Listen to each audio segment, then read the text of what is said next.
Hello everyone, I'm back with another video. Here in this video, we'll discuss how to check Windows 11 version. So with that being said, let's get started. For that, here on the search option, search for settings, open it. Now here on the settings window, click on system. Now scroll down to the about section. Simply click on this option. Now here you'll find your Windows specification. From here you can check your edition. So I'm using Windows 11 Pro, version is 24H2, and here we have the installation date.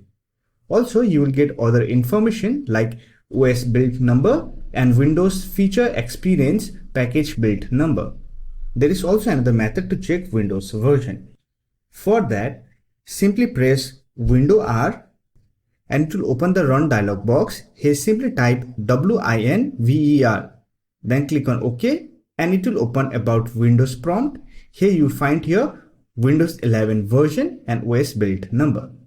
So that's it. These are the ways to check your Windows version. I hope this video was helpful to you. If you found this video helpful, don't forget to hit that like button and subscribe to the channel for more videos like this. Bye for now. See you next video.